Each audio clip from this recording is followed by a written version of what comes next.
A general view of the United Nations Educational, Scientific and Cultural Organization UNESCO headquarters is seen at dusk in Paris, France, October 12, 2017.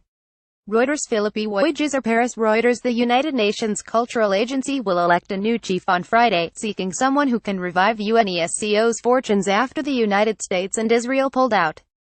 Whoever gets the job will need to restore relevance to the agency, whose mission to protect the world's cultural and natural heritage has been hobbled by regional rivalries and a lack of money.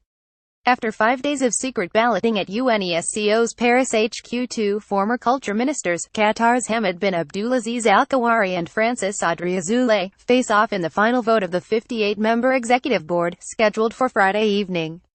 If the two finalists are level, they draw lots to decide who leads the agency for the next 4 years. Hamad bin Abdulaziz Al Khawari, Qatar's candidate for the position of Director General of the United Nations Educational, Scientific and Cultural Organization UNESCO, is seen at the UNESCO headquarters in Paris, France, October 12, 2017.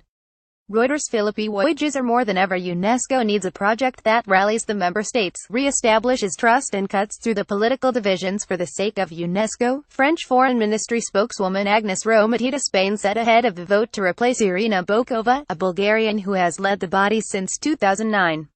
The United States is meant to provide a fifth of UNESCO's funding, but had already been withholding that since 2011 when the body admitted Palestine as a full member. It announced its departure on Thursday, accusing UNESCO of anti-Israeli bias.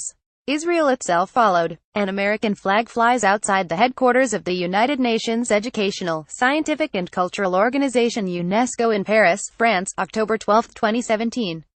Reuters. Philippe Voyager. Unfortunately, this venue has become politicized, undermining the work of UNESCO across its mandate. It's become a venue for anti-Israel bias, and unfortunately we are taking the decision to withdraw from UNESCO at this time, U.S. Chargé d'Affaires at UNESCO, Chris Hagedorn told Reuters.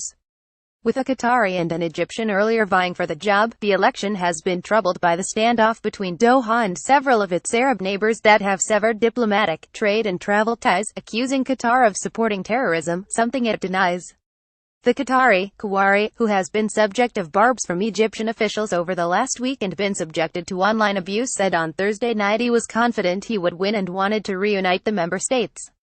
Additional reporting by Miranda Alexander. Weber. Editing by Robin Pomeroy.